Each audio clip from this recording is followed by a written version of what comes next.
Très grave incident à quelques minutes du coup d'envoi de la demi-finale de Coupe de France de football entre Bastia et Marseille.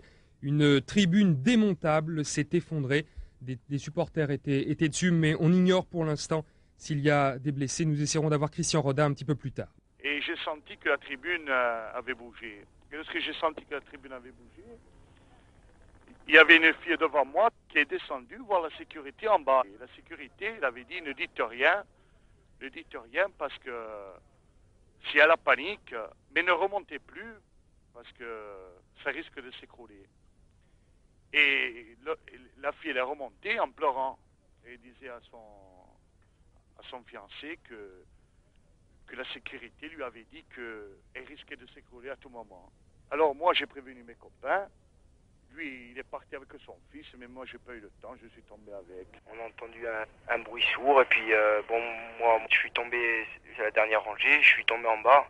J'ai essayé de secourir les gens qui avaient autour de moi, et puis après, je suis sorti des décombres. Et tout le monde est sorti, tout le monde est venu dans les décombres, tout le monde a sorti tout ce qu'il y avait à sortir.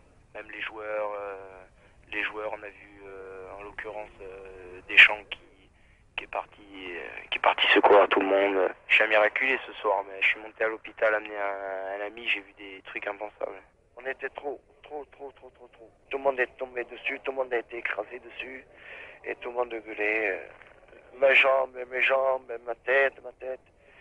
C'était horrible. Beaucoup de panique, on voulait sortir tout de suite les gens qui étaient bloqués. Les gens n'étaient pas conscients, on a essayé de les... Calmez-vous, on va sortir, mais c'était trop tard. J'ai vu une petite fille, je ne sais pas qu'est-ce qu'elle est devenue, après moi elle est décédée, pauvre. C'est un peu comme c'est la terre sous, et vous êtes engloutis. Beaucoup de personnes sont tombées sur moi, on se sont partis, on s'est dit que c'était la fin, et puis... En plus je ne savais pas où j'étais, je croyais que j'étais suspendu et j'attendais de tomber finalement.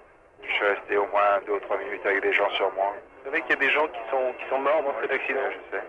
Je sais puisqu'il y en a un qui est mort près de moi. Vous avez du ressentiment contre quelqu'un? Vous en voulez à quelqu'un? Pas du tout. Je remercie simplement Dieu de m'avoir laissé la vie. Je pense sincèrement que c'était une folie des organisateurs de ce match, parce que dès notre arrivée dans cette tribune de presse, qui était à quelques 20 mètres du sol, nous avons sincèrement ressenti le danger. C'est vrai, nous aurions pu partir, il n'y a personne ni rien au monde qui nous obligeait à faire ce match, mais vous savez ce que c'est, on disait « il a peur ». Et puis ça a commencé sincèrement à bouger. Je pense qu'il y avait beaucoup trop de monde. Il y avait par exemple des spectateurs assis sur les bureaux de presse. Il a fallu s'excuser pour pouvoir travailler. Il a fallu à plusieurs reprises de dire « attention, nous sommes trop nombreux », mais apparemment nos appels n'étaient pas écoutés. Je peux vous assurer que lorsque les gens commençaient à taper du pied, moi, je ne suis pas d'un naturel peureux, mais ça faisait peur. Et il y avait des confrères à côté de moi qui avaient très peur. Alors, on se chambrait un petit peu mutuellement, on disait t'as peur, mais je crois que c'était plus pour se remonter le moral, parce qu'en fait je peux vous dire qu'on avait tous peur. L'ambiance était chaude dans ce stade de Furiani. Lorsque les joueurs marseillais sont arrivés, lorsque les dirigeants sont arrivés, c'était tendu, les gens tapaient des pieds, ça ne ressemblait plus à du football. Et je crois qu'on n'improvise pas. Un stade de 18 000 personnes dans une enceinte où il y a 8 000 personnes, 10 000 places en plus, c'est 10 000 places de pro. Et je crois que la preuve vient d'en être faite, malheureusement. Jean-Marie Boimont, 39 ans, chef de chantier de Sud Tribune. Interpellé ce matin par les gendarmes, placé en garde à vue, puis présenté au juge Rousseau, cet homme, premier inculpé du dossier, va dormir cette nuit à la prison Sainte-Claire de Bastia. Sa responsabilité paraît indéniable. Jean-Marie Boimont est celui qui a coordonné et supervisé le montage de la tribune provisoire qui s'est effondrée. Quelques heures après la catastrophe, les enquêteurs, gendarmes et experts ont découvert, en fouillant l'amas de ferraille, des éléments à charge accablants pour l'entreprise Sud Tribune. Pour construire le praticable, 2 structures tubulaires différentes ont été utilisées. Aux matériaux métalliques spéciaux, les ouvriers ont ajouté des tubes d'échafaudage classiques d'un diamètre différent, des tubes qui ne sont pas conçus pour supporter une forte pression.